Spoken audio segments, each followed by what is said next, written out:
I'm extremely grateful to Milad Committee and Shri Ravindranji, who spoke to me some time back. It is a great pleasure and honor to attend this meeting which has been organized to remember the Holy Prophet, Hazrat Mohammed Mustafa sallallahu alaihi wasallam. And since this is Milad Sharif, generally in other parts of the country these are called Jalsa-e Sirat. So we talk about the life, words and actions of the Holy Prophet. Now where the source from where we should try to understand and learn the character, exalted character of the Holy Prophet. So I think the most authoritative source has been indicated by Hon'ble Governor Hazrat Aisha. Somebody asked her, I would like to read exactly what the question which somebody asked. O mother of the believers, Ya Ummul Mu'mineen, Anbiyani, An Khuluqi Rasulillahi sallallahu alayhi wasallam. O mother of the believers, tell me about the character of the messenger of Allah. Peace and blessing be upon him. Then she said, Qalat, Alasta taqra'ul Qur'ana? Do you not read Quran? This man said, Allah. Allah means yes, of course we do read Quran. Then she said, Fain khuluqu Nabi Allah sallallahu alayhi wasallam kana al-Quran. Quran is the best source to know the character of the Holy Prophet. And I'm so happy, and I'm going to quote from there. But before that, I'm so happy that Advocate M.E. Sirajuddin hit the nail at the right. If there is one thing on which he focused, it was education. And that is the reason why the period before his advent as prophet in Arab history is known as Dore Jahiliyyah, period of ignorance. After him, so ultimately, what was the purpose of his mission of his prophethood? To fight that ignorance and to bring enlightenment, to bring light into the lives of people. And the Quran in 3 verses uses almost, words are slightly different, but meaning is same. وَيُعَلِّمُهُمُ الْكِتَابَ وَالْحِكْمَةَ وَيُزَكِّيهِمْ. And the mission of the Prophet is to teach you the book, wal hikmah, wisdom, yuzakkihim, and to sanctify you. This is very interesting. Knowledge, wisdom, and then comes sanctification. What does that mean, this order? Knowledge, the crystallization of knowledge, various points of view, they lead to wisdom. And wisdom means not only the ability to recognize the white from the black, but also the ability to recognize various shades of white and various shades of black. And that is what Quran calls yuzakkihim, yuzakka, zakka, to purify, to sanctify. And there are 3 verses on this subject, But there is also a line in another verse which also spells out the mission, the prophetic mission, and that is وَيَدَعَ عَنْهُمْ إِسْرَهُمْ وَالْأَغْلَالَ الَّتِي كَانَتْ عَلَيْهِمْ. The mission of the Prophet is to break the chains and yokes which people are wearing in their necks. What is that? If we read the history, in fact in many of the commentaries of the Holy Quran, it has been mentioned that the middlemen in religious institutions who were controlling the people, they have been described as the yokes and chains which people are wearing. So this is the verse which inspired Allama Iqbal. It is in Urdu, but I will translate it for you. It was this line of the Holy Quran which inspired Allama Iqbal to say that in his poetry, that particular poetic two lines, क्यों खालिको मखलूक में हायल रहे पर्दे, पीरान कलीसा को कलीसा से हटा दो. There should be no veil between the creator and the creation. Everybody has in her or him the ability to recognize the creator. And Quran itself says, قُلْ كُلٌّ يَعْمَلُ عَلَى شَاكِلَتِهِ فَرَبُّكُمْ أَعْلَمُ بِمَنْ هُوَ أَهْدَى سَبِيلًا. Everyone does in accordance with the nature on which we have created her or him. Your Lord alone knows. This is important. فَرَبَّكُمْ أَعْلَمُ بِمَنْ هُوَ أَهْدَى سَبِيلًا.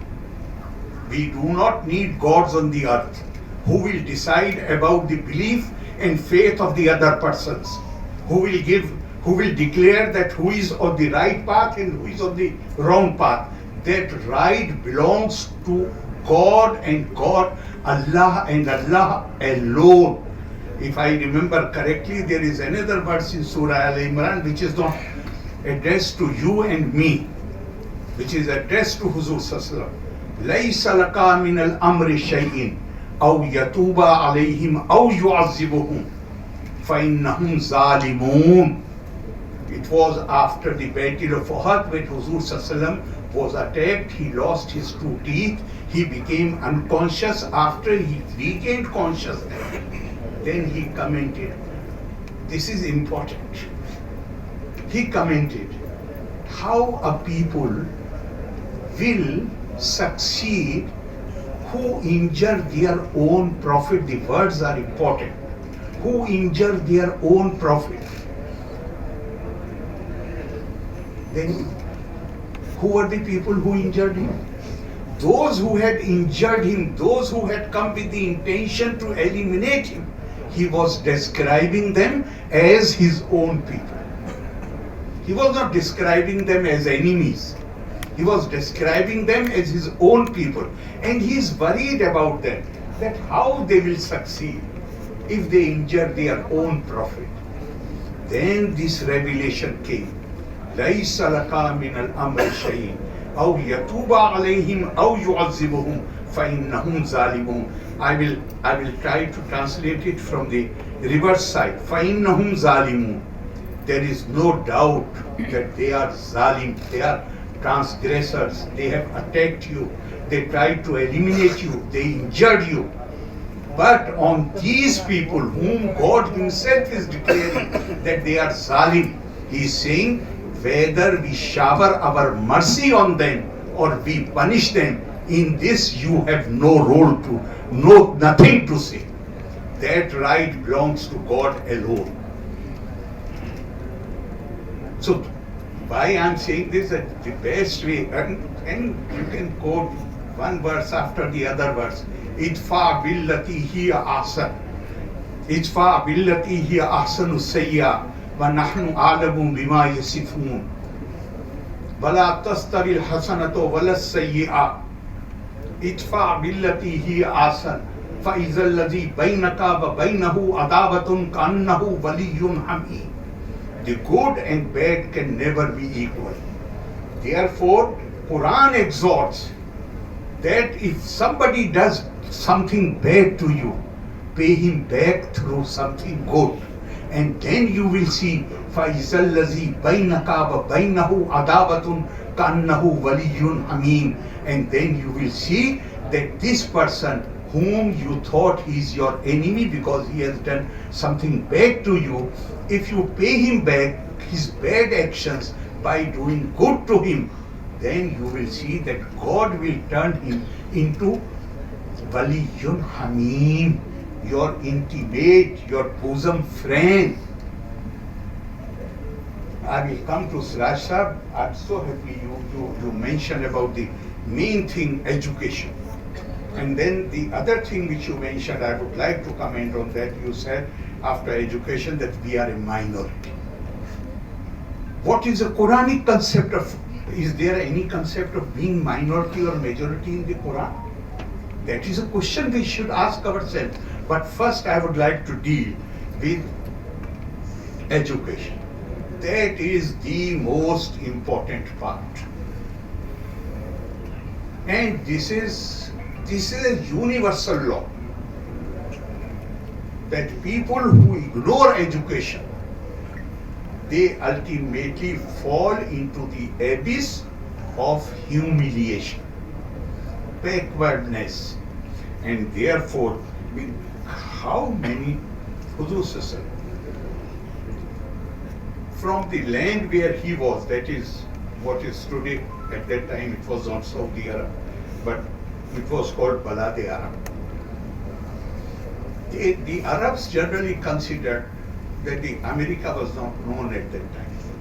So they considered that China is the most distant land. And Huzur Sallallahu exhorted his people.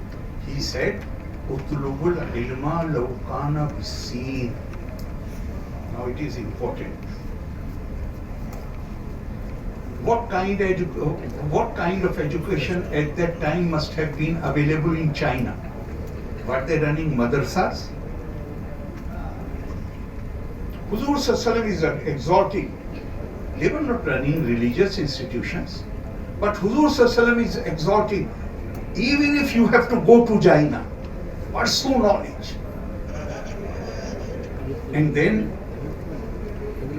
he said, Tafakkur sa'atun khayrum min ibadatin sab'ina sanat. If you reflect, sa'atun means a moment, an hour, a day, a year, any unit of time. If you spend this time in pursuit of knowledge, in study, in reflection, then he says that tafakkur sa'atun, pursuit of knowledge for an hour, for a month, for a year, is better than khayrum min ibadati sab'ina sanatun, is better than continuous worship for 70 years, sab'ina sanatun. Then there is another narration in which somebody asks those who were close to Huzur Sallallahu, who had seen him personally, they say, Ma kana sifato ta'abbudi. What was the distinctive aspect of the prayers of the Holy Prophet Sallallahu? Ujiba bi anna zalika bi tafakkuri wal i'tibar. In Arabic, i'tibar is not credibility. Arabic i'tibar is precedent. When you learn from the experience of others, when you learn from precedent. So the reply given was that his worship, his prayer, his devotion to God consisted of reflecting upon in reflection, in meditation, wal etbar, and to learn from the experience of others. And then in Quran itself, Quran says, if I remember correctly, Surah Ghashiyah, it says, أَفَلَا يَنْظُرُونَ إِلَى الْإِبْلِ كَيْفَ خُلِقَتْ وَإِلَى السَّمَاءِ كَيْفَ رُفِعَتْ وَإِلَى الْجِبَالِ كَيْفَ نُصِبَتْ وَإِلَى الْأَرْضِ كَيْفَ سُطِحَتْ. Now you tell me, if Quran is saying and expressing wonder, that do you not look at how we have created how we have made the camel? Camel is not camel alone, any animal. So when Quran is asking you, don't you see that? It means Quran is asking you to study zoology. وَإِلَى السَّمَاءِ كَيْفَ رُفِعَتْ, and how we have spread the sky, and how we have established the hills, and how we have made the earth's surface plain for you. What Quran is asking you to do? Quran is asking you to study zoology. Quran is asking you to study space, astronomy. Quran is asking you to study geology. Quran is asking you to study physical sciences. That is what okay, if somebody says that it means something else, I'm ready, I'm open to understand that. But all the translations which I have read, this is an exhortation to conquer the nature. And when I say conquer does not mean that you exploit it. It means to understand the nature, physical world around you and use it for the benefit of mankind. Elsewhere Quran says, Allazina yaskuruna Allaha qiyaman wa qu'udan wa ala junubi wa yatafakkaruna fi khalqis samawati wal ardi Rabbana ma khalaqta haza batilan subhanaka faqina azaban nar. And this is the character of a believer, which is Quran, according to Quran, which Quran describes. That the believers are those who are conscious of God. They are remembering God while walking, while sitting, while lying on their sides. Any special posture has not been mentioned here. In every stage, this is what taqwa means. Taqwa means God consciousness. God consciousness means that here, when I am speaking here, so many people are watching me. But when I am in my bedroom, when in my home, nobody is watching me. But I have to keep in mind that people are not watching me, but God is watching me. God is here. This is what taqwa is. God consciousness.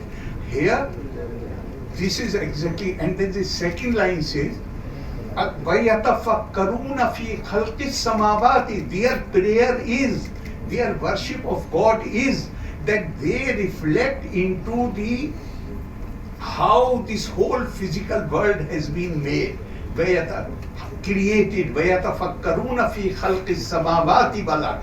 How the whole universe has been created. They reflect about it. They think about it. Quran describes this as an act of worship.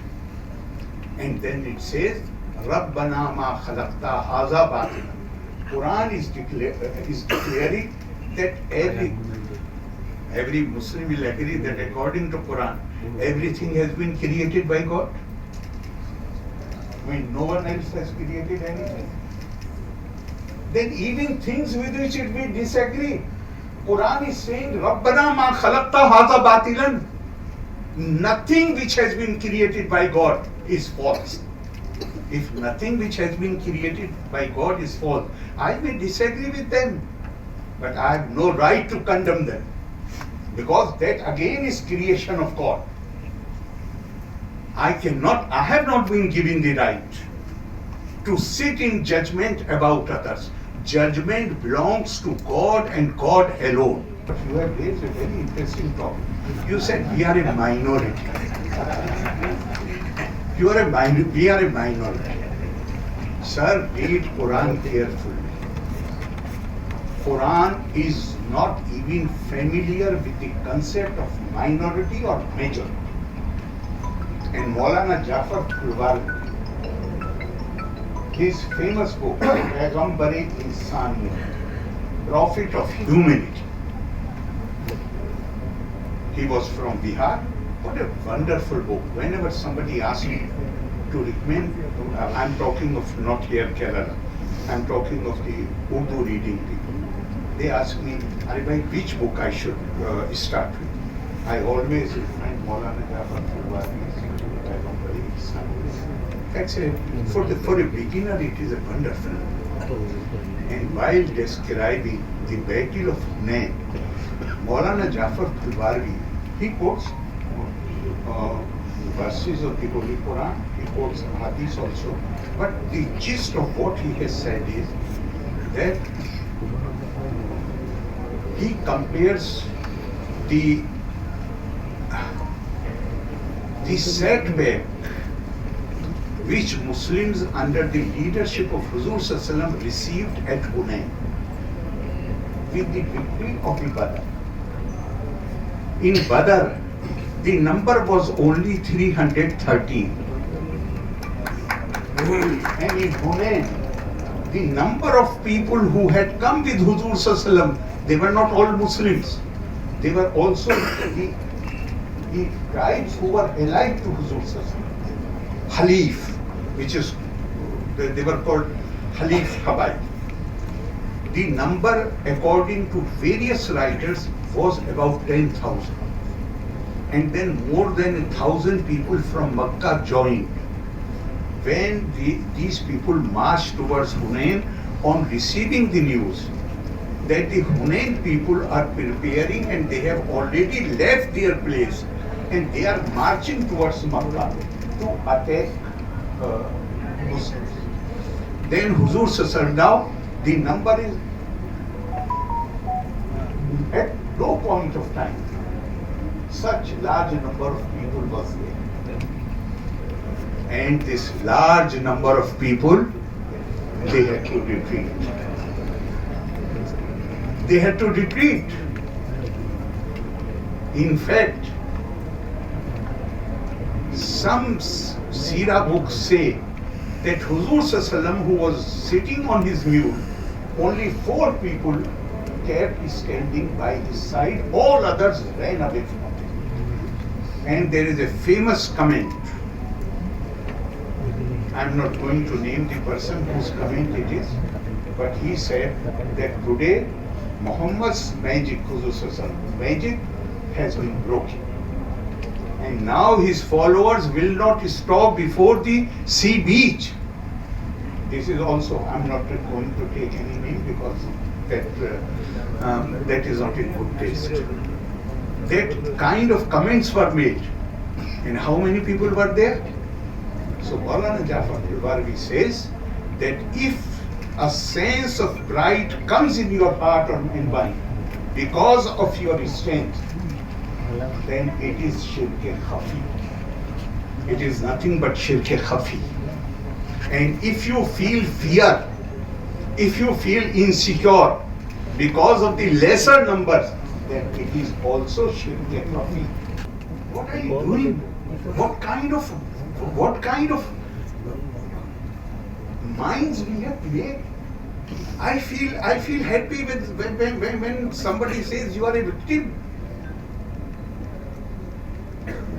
And somebody expresses sympathy. No, sir. According to Quran, not a leaf falls without God's permission. Or can it?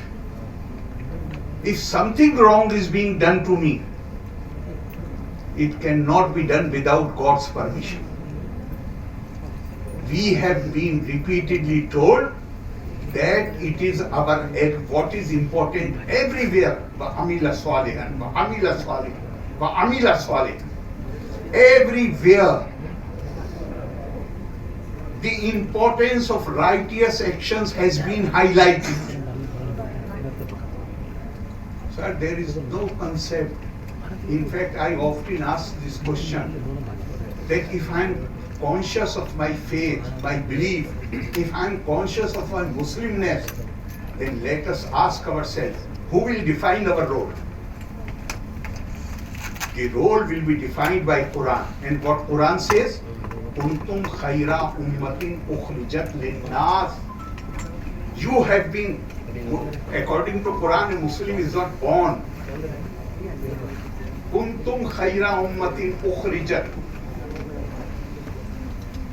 Inna khalaqna. Man has been created by God. Muslim has not been created by God. Here the word used is ukhrijat. You have been evolved as a community. Best community. Best for whom? Not for Muslims. Best for people. Let us ask ourselves, are we doing anything for the people? Even you go to Surah Tawbah, even zakat, innama sadaqatu lil fuqara wal masakin.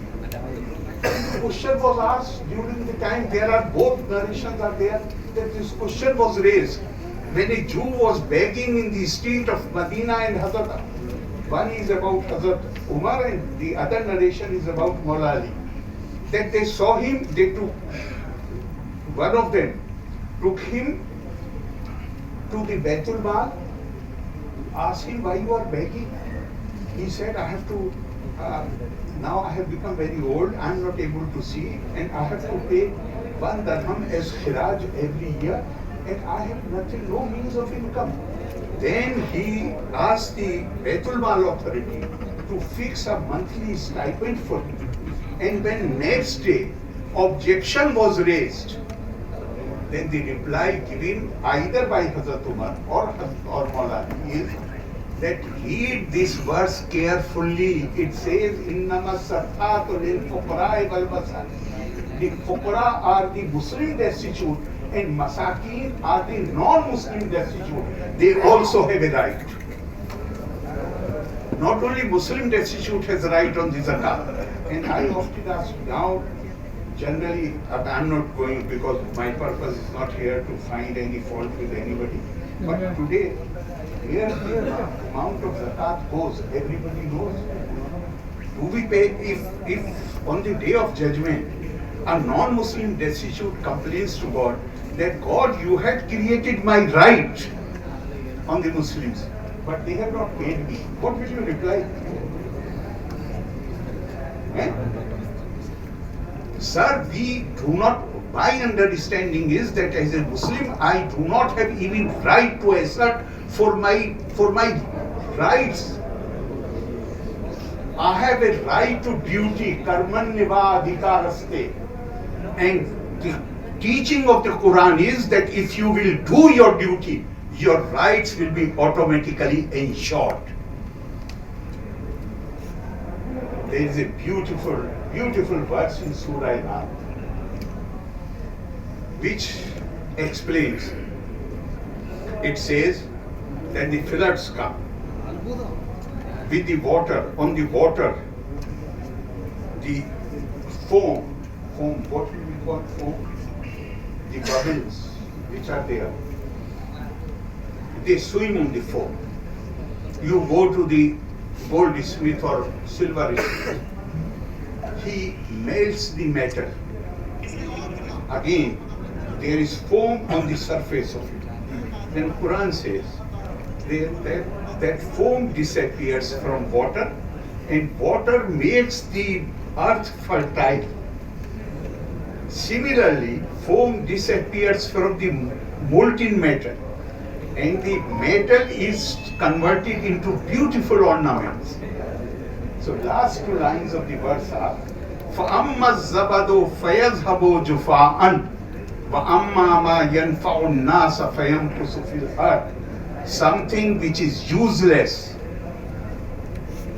which is not of any benefit to mankind, not Muslims, which is not of any benefit to mankind, disappears from the face of the earth.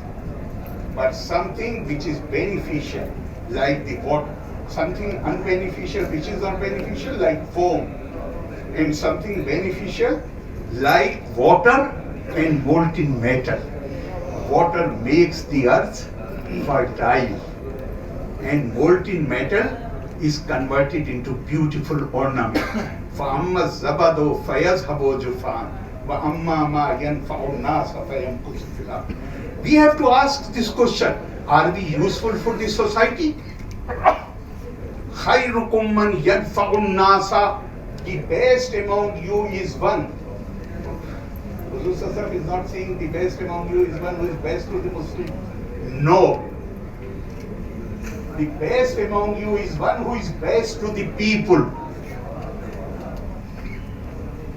So, minority, majority, when there is, Maulana Jafar Pulwari says that Quran is not even familiar with the concept of minority and majority. And remember, in modern times, in a rule of law society, if you are law-abiding citizen, is the one person is majority. Because law prevails. Now we are not living in times where simply because you are large in numbers, therefore you could dominate over others. And again, I will go back to Quran Hakim, where Quran has described Huzur Sallallahu. If Quran describes God as Rabbul Alameen, the Lord, sustainer, cherisher, provider of all beings, not of Muslims alone, not Rabbul Muslimin. Similarly, Quran describes Huzur Sallallahu as Rahmatul Lil Alameen. It does not say Rahmatul Lil Muslimin. So if we, and then it has also been said, لَقَدْ كَانَ لَكُمْ فِي رَسُولِ اللَّهِ أُسْوَةٌ حَسَنَةٌ. Huzur Sallallahu is the role model for us. If Huzur Sallallahu is source of mercy for all creatures, how, and we have a duty to accept him as a role model, how we can call ourselves his follower if we are not a source of mercy for all creatures? How that can be? We have given, unfortunately, we have given very, very different. For instance, I will tell you. Quran clearly says, Summa ja'alnakum ala shari'atin min al-amri fattabiha wa la tattabi'u alladhina la ya'lamun. Quran is using, remember, Qanun is an Arabic word.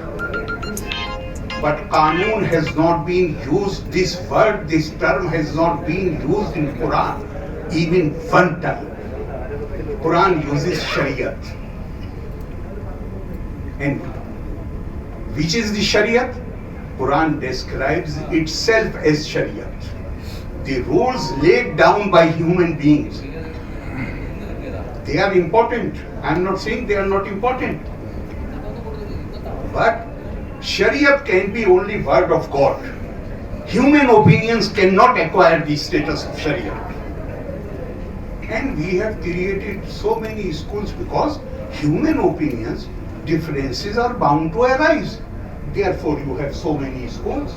You have Hanfi school, you have Malki school, you have Shafi school, you have 6 schools only among Sunnis.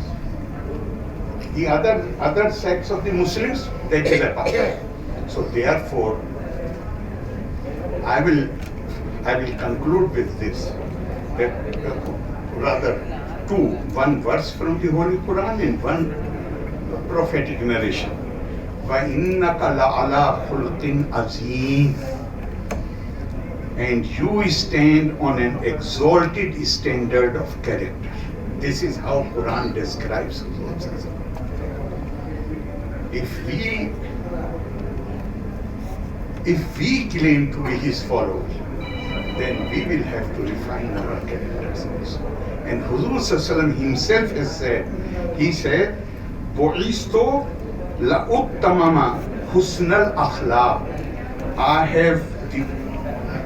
He said, I was sent to refine, to perfect good conduct.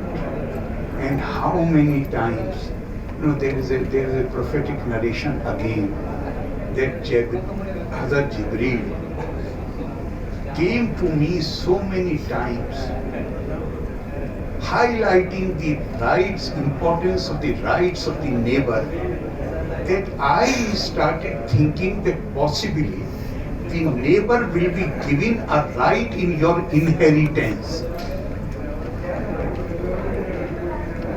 So we have to look at that. How we can't sit in judgment about us.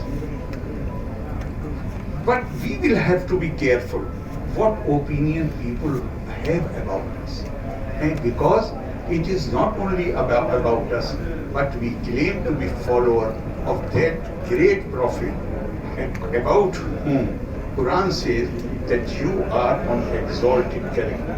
I am very thankful to all of you, the Milad committee, the Muslim committee, Ravindran ji for this invitation, giving me opportunity to share my thoughts, not just my thoughts, but my feelings also with this august audience. Loka samasta sukhino bhavantu, Valde Nanni, Jai Hind.